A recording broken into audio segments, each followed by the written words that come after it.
Good afternoon. Mino Ishkwanawakwe. Welcome to the Matawa Education Department radio show.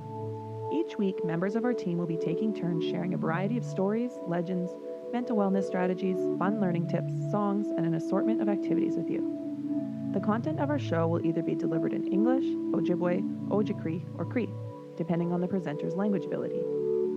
So as you tune in, we hope all listeners will enjoy our show and will continue to join us on Fridays at 3 p.m.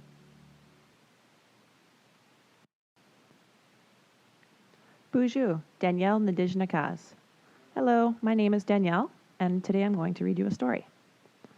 Today's story is called Sometimes I Feel Like a Fox, written by Danielle Daniel.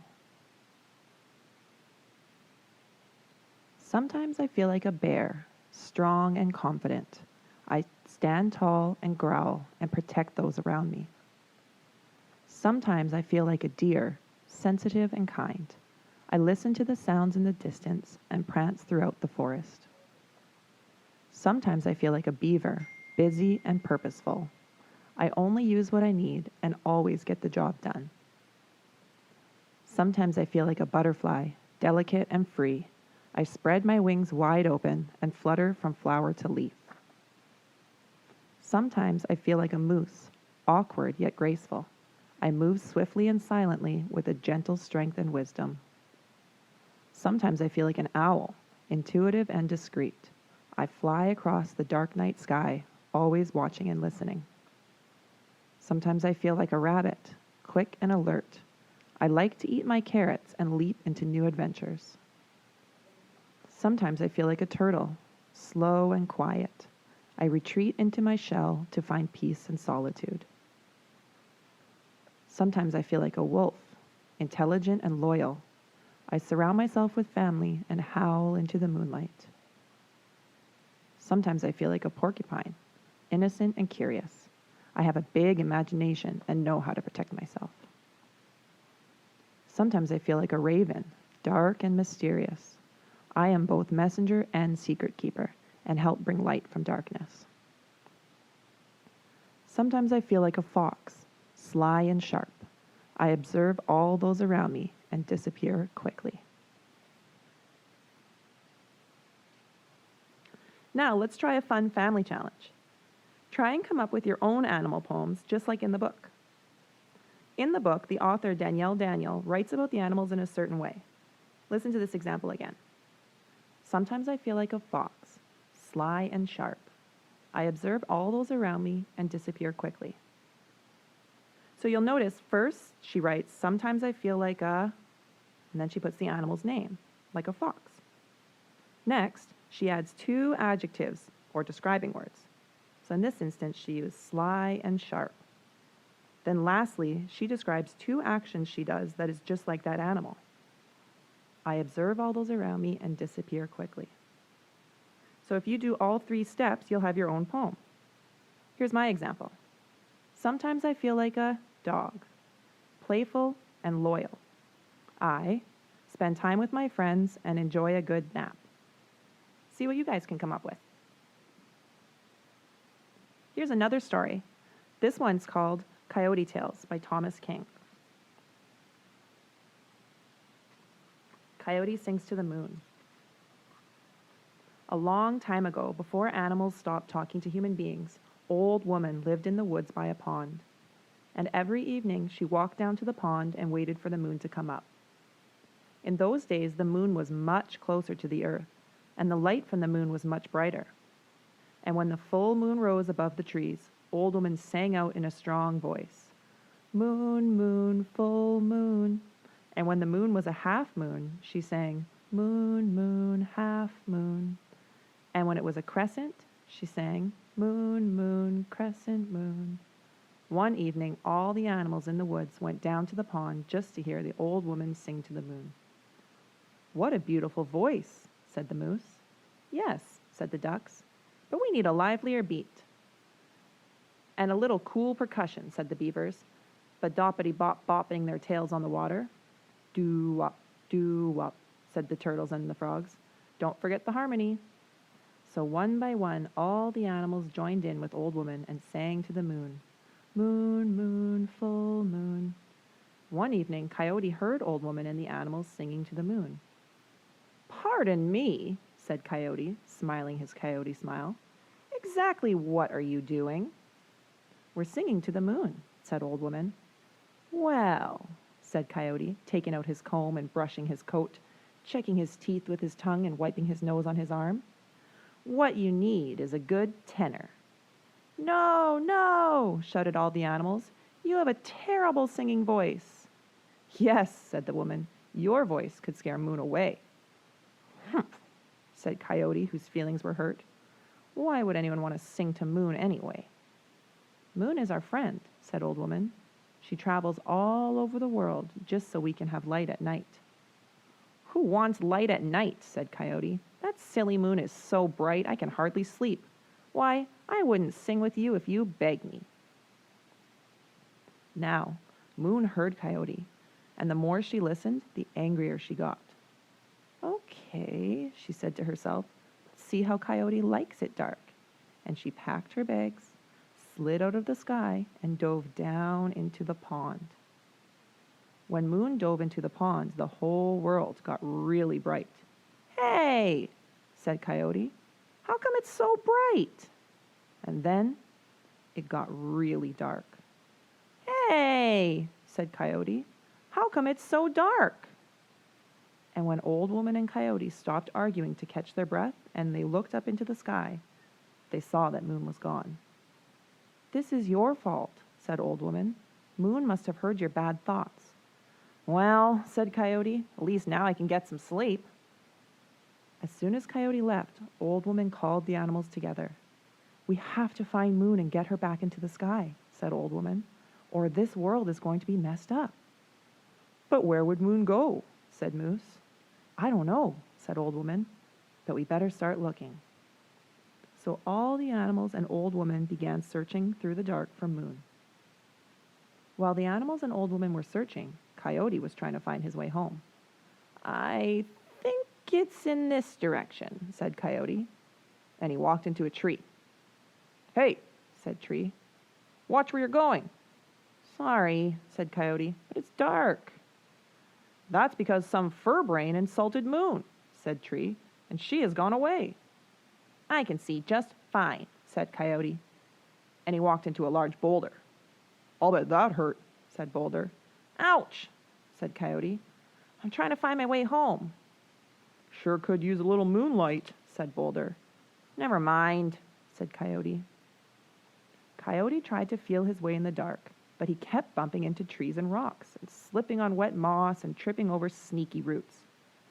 "Maybe I should just sleep here tonight," said Coyote, "and go home in the morning." Coyote felt around and found a nice flat spot, and he felt around some more and found something soft and warm.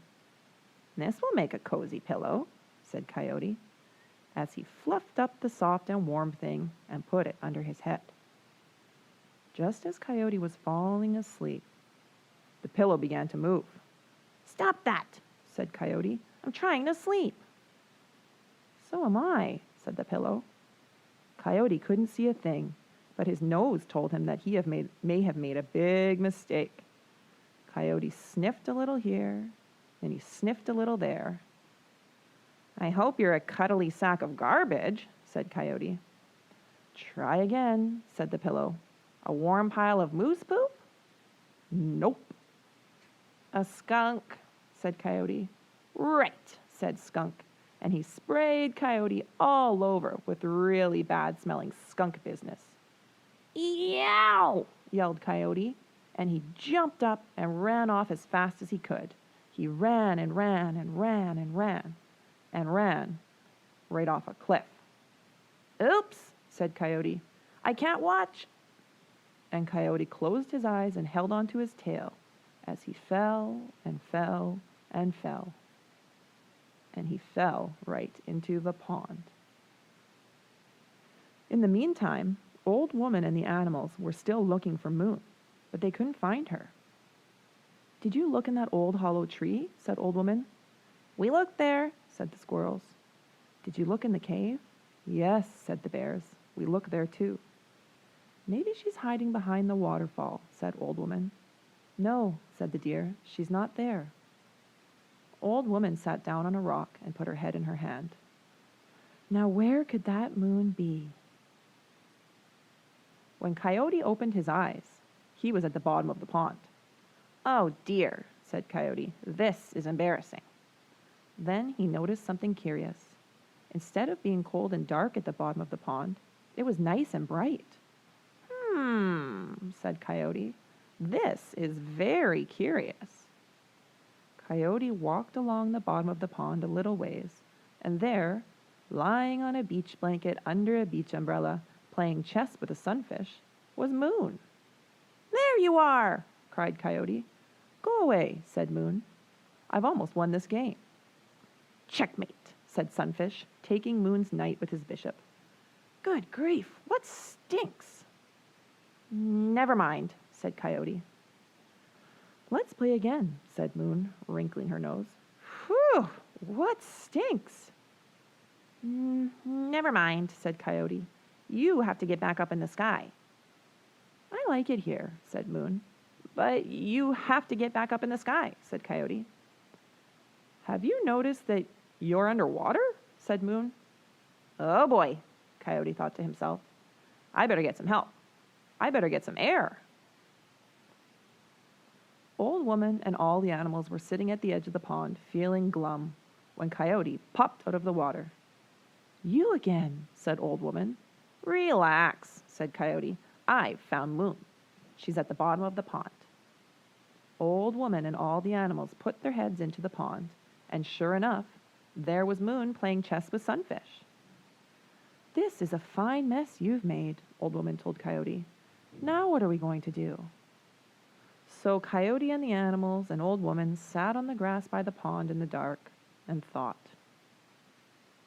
After a while, Old Woman stood up. All right, she said, first we have to build a raft. So all the next day, when they could see what they were doing, Old Woman and the animals and Coyote built a raft. And just before the sun disappeared, everyone got on the raft and floated out to where Moon was lounging on the bottom of the pond. All right, said Old Woman. Everybody sing. Everybody, that is, except Coyote. That's not very nice, said Coyote. After all, I found Moon. Just sit there and be quiet, said Old Woman. Old Woman began to sing first. Moon, moon, come back soon. And then, one by one, all the animals joined in. Moon, moon, come back soon. They sang for hours and hours. Moon, moon, come back soon. But nothing happened. And when Old Woman looked underwater, Moon was still playing chess and relaxing on the beach blanket under the beach umbrella. Okay, said Old Woman, now we get serious. Old Woman moved all the animals off to one side of the raft.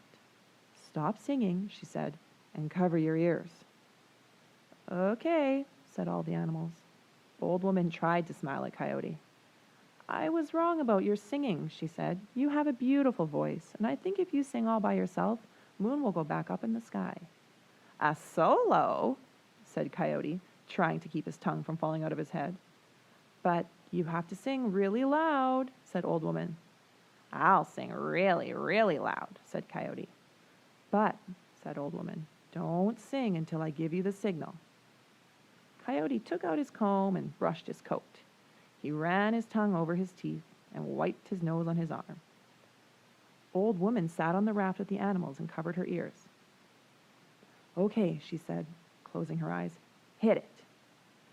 Coyote stood up straight, pointed his nose at the stars, opened his mouth, and began to sing. Yee-oo-wow-yoo!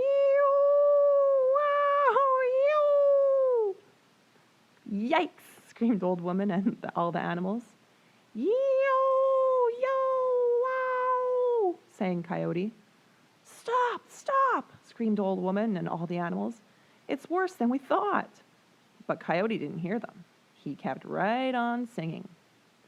Down at the bottom of the pond, Moon was just about to take Sunfish's queen with her rook when she heard Coyote. What is that awful noise? Said Moon. It's a good thing I don't have ears, said Sunfish. Coyote's singing got louder and louder.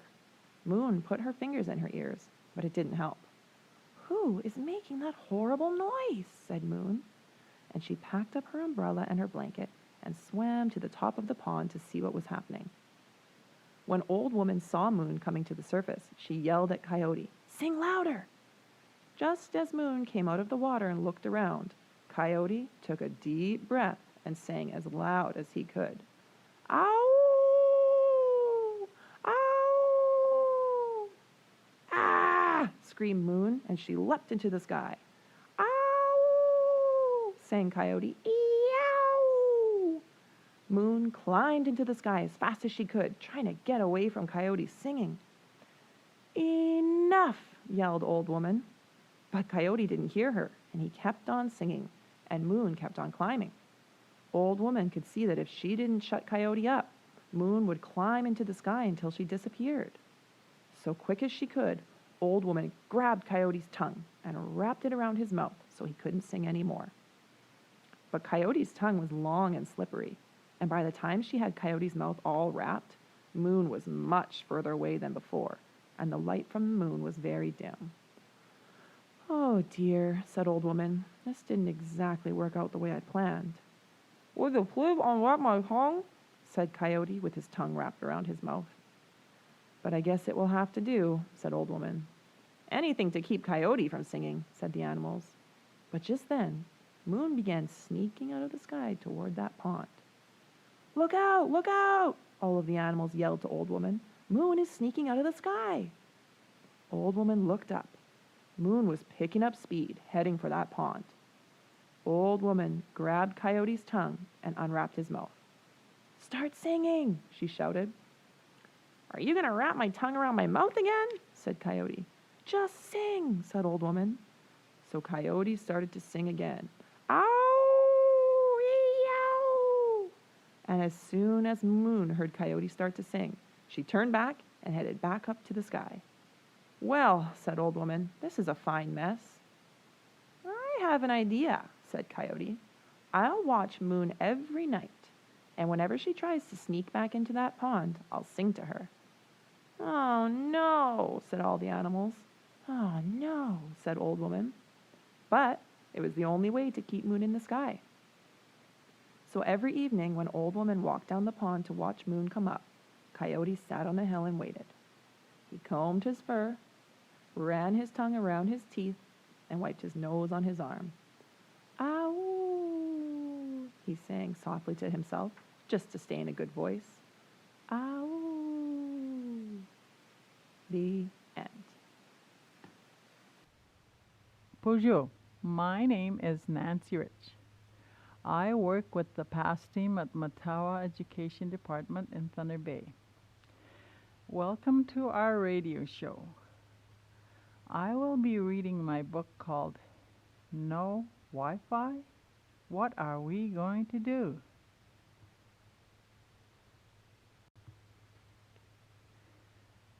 There's lots of things you can do when there's no Wi-Fi. You can read a book. You can make cookies with Mom or Grandma. You can sew. You can do beadwork. Learn how to knit. Make moccasins or mitts. Play card games. Go outside. Go jogging. Do push-ups. Play games outside. Play catch. Play baseball with a friend. Go swimming. Walk in water along the shore to look for strange fish under rocks. Go hunting. Make baskets from birch bark. Pretend camping in the yard. Make sandcastles. There's lots to do. The first song we're going to do is by Cashton Chinano.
Now we're going to do some native language. Kawin gegun Wi-Fi. No Wi-Fi. Anin ge tutamang. What are we going to do? Pahtena tanosha gegun ge tutaman. There's lots to do. Agendan mazineigan. Read a book. Anakuna sag ojik. Make cookies. Kashkigasan. Sew. Migisigasan. Do beadwork.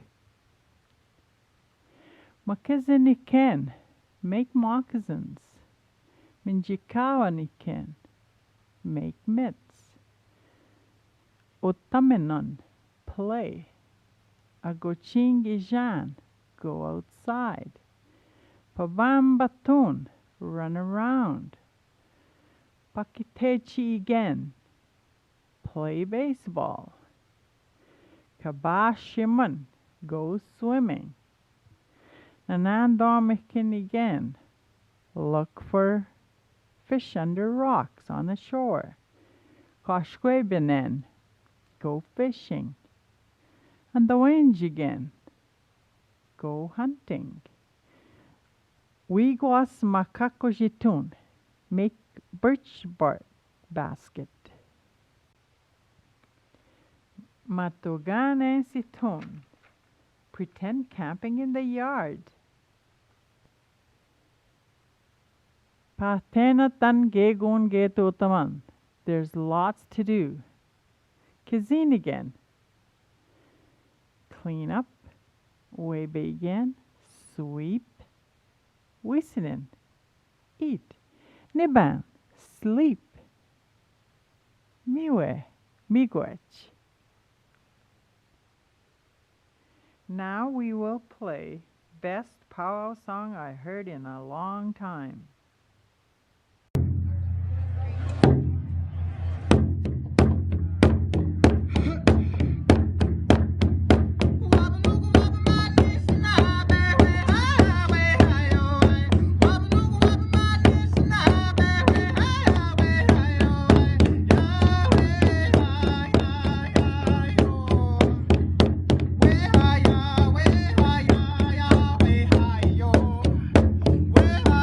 Way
Matawa Book Translation Project is supported with funding from the Ontario Arts Council and the Government of Ontario.